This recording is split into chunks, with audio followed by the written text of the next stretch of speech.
days ago I was in around Lancaster, not really Lancaster, but down by there along Route 30, Pottstown, that kind of area in Pennsylvania. And I made an error. I went into what I thought was an Italian pizzeria. And turns out it wasn't the case. It had all the trappings of an Italian pizzeria. The wallpaper. They had scenes from, like Venice with the guy in the gondola, and they had the Leaning Tower and the Colosseum. They had all of that, except there was no Italian guys working in there. I think they were like, them Amish guys. And those guys don't know shit about pizza. It was the worst pizza I ever ate in my life. Really terrible. Got a lot of nerve. But anyways, they also had Louis Prima music playing in the background. And a song got in my head that he was playing, and I looked it up on the internet, and it's a real old song. It was written in the late 20s. It was a hit in 1929. But at the time, it was a sad song. About a guy, French guy, comes home from the war, hanging out in the cafes at night, just like a million guys would, with no luck, no nothing, trying to mooch off women, that kind of thing, Louis Prima in the 50s sings it, makes it a happy, bubbly song, and then later on, that guy David Lee Roth, he did the same thing, but,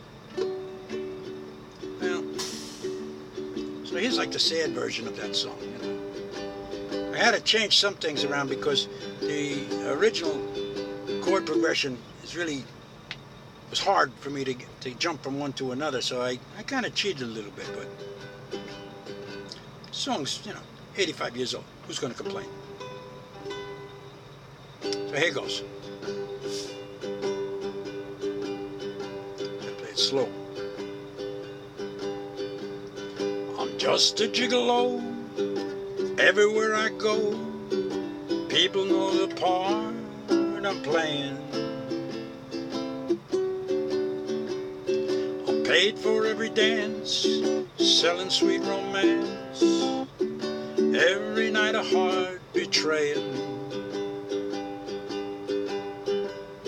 But there will come a day when youth will pass away, and what'll they say about me?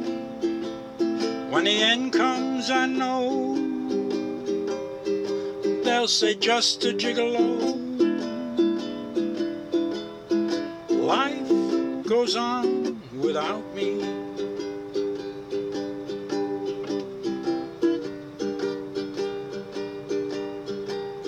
Was in a Paris cafe that I first found him.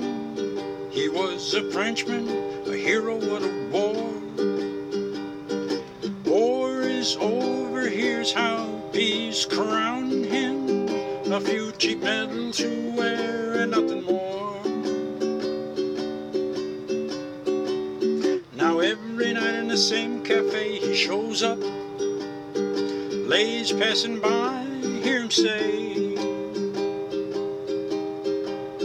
if you admire me, I am me, a gigolo who knew a better day. I'm just a gigolo, everywhere I go, people know the part I'm playing. Pay for every dance, selling sweet romance, every night a heart betraying. But there will come a day when youth will pass away, and what'll they say about me? When the end comes, I know they'll say just a gigolo. Life goes on without me. Life goes on without me. Without me. Kind of sad, right? Yeah, kind of a little mournful there. Not the happy thing. It's not as sad as a Pennsylvania pizza, though, that's for sure. That's the saddest thing I know. Anyway, lately, should be a law. You should not be allowed to, just make something round and stick it in a hot oven and call it pizza. Yeah, no. A little kid could play in a mud puddle, you know, make some little mud pie or something, hand it to you and call it pizza. Well, that's okay if you're 6. Once you get to be 7 or 8, though, that shit's just mud. That's what this was, you know. There ought to be a law against that kind of crap. You know, if you go to like the McDonald's or Burger King or Wendy's or one of them kind of joints, they no longer sell milkshakes. They're not allowed to. They can sell. See, a milkshake is a thing. It is milk and ice cream. And if you don't put milk and ice cream in it, you can make a drink if you want it, but you can't call it a milkshake. So they don't. They're not allowed to. They call it McFlurry or McFluffy or some kind of crap, or a Frosty. You know, they call it anything but a milkshake. That's what this place should have done. You know, it's like, okay. Now you know. Now you know not to go back there, right? In the meantime, that Dutch bastard got my $17.50. No Coke. I don't want to learn that life lesson for $17.50. You know, this was the worst tasting pizza ever. The cheese tasted like nothing.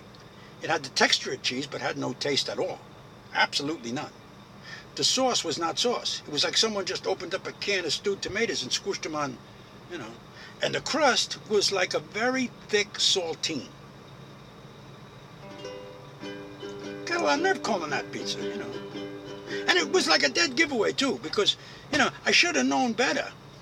The guy asked me if I wanted it sliced. Now, come on. Have you ever been in a pizza parlor where they say, you want to slice that? Of course you want to slice. What are you going to do? Eat a big giant thing like that? You can't do it. You gotta slice it. And most, if not every pizza parlor I ever been in, they got that round knife-like type tool that they slice it and they slice it up for you, right? Not this guy. He was a real Amish. He had like a 2-foot long cleaver that looked like a pirate's cutlass, you know. Chop. Who chops pizza? And they didn't even have like a pizza box. They had a like a bakery box, and they stacked it with like wax paper in between the slices. By the time I found out really how bad it was, I was way down the road. Mad. Couldn't eat it.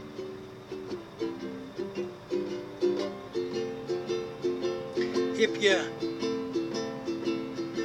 you put up a sign that said, we serve circular crap served hot, okay? If that's what the sign said, that circular crap served hot, I'd still have my $17.50. But they didn't. They had a sign that said pizza.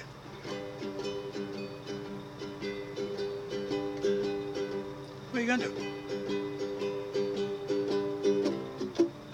And what'll they say about me when the end comes? I know they'll say just a gigolo. Life goes on without me. Life goes on without me.